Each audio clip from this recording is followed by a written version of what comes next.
This is All Things Considered from NPR News. Support for NPR comes from this station and from Cancer Treatment Centers of America, which publishes treatment results for 11 types of cancer, I wash it by hand. including quality of life outcomes. Patients and their caregivers make informed choices about their care. Learn more at cancercenter.com. From Jones Day, an integrated partnership collaboratively providing legal services for more than a century. Oh no, you wiped it with that thing. I wiped it with something that was dirt. Serving clients as one firm. I parked the car way in the corner. They always have one car parked over the Jetta. Nice, pretty Jetta. I parked right by there. And supporting a new initiative to help retain You gotta park by people that got cars that love their car. Learn more at DDCM. They won't drive crazy. They don't want to hit their car. This is New Orleans Public Radio, 89.9 Don't park by no regular car. And 90.5 KTLN Thibodeau Homeland. Heading on the I-10 to make your way. When I come out, it's just still sitting at the same that car. Region tight from the Fort Williams up to Veterans as outbound traffic slows from Clearview all the way to Power. The Crescent City connection westbound. Bit of delay there from before the Smoothie King Center remains heavy over the main span. You've got the eastbound down to Crescent City connection with tight delay back at Terry Parkway and the I-10 east to the high rise slowing out the 610 merge. Heavy on the I-610 with delay at Paris Avenue. This traffic report has been brought to you by Kava's Restaurant in Lakeview. I'm Anthony Robinson. Support comes from Resource Management LLC, a fee-only wealth advisory firm solving complex financial problems for individual investors and family businesses. Randy Weishi, Michael Zavalowi, and Megan Weishi offer independent advice in all areas where money exerts an influence. 833-5378.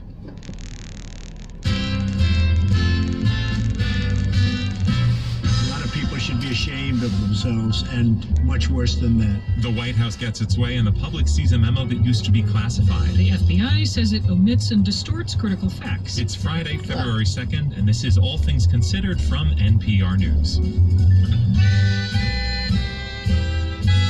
No, we're supposed to go over there and talk to the people about the this hour phone. we'll talk with a Republican and a Democrat on the House Intelligence Committee about what the memo reveals and what it obscures. Plus, a mixed bag of economic news. Stocks plummet, wages spike, and black unemployment grows. We saw the strongest rate of wage increase since 2009. And Punxsutawney Phil saw his shadow today on the 25th anniversary of the movie. We'll talk about why Groundhog Day has such staying power. This is really a story about the incredible patience testing process of learning. First, these headlines. Live from NPR News in Washington, I'm Jack Speer.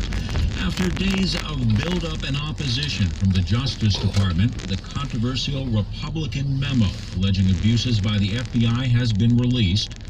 Yours Ryan Lucas says the document claims the FBI omitted key information when it obtained court approval to target a Trump campaign aide. The 4-page document and its allegations revolve around a surveillance warrant the FBI obtained on Trump foreign policy advisor Carter Page. But how much The memo alleges the FBI did not inform the court that the Bureau relied on information from the so-called Trump-Russia dossier compiled by a former British spy and paid for by Democrats. It also alleges that the FBI did not tell the court that the author of the dossier held anti-Trump views.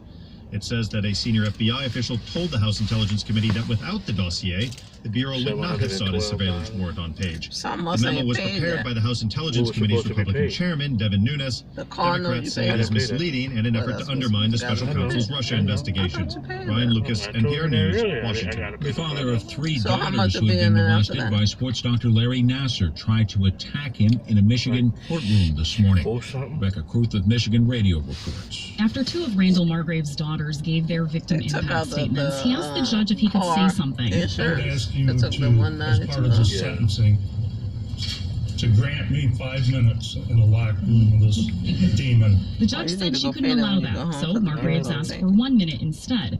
The judge said she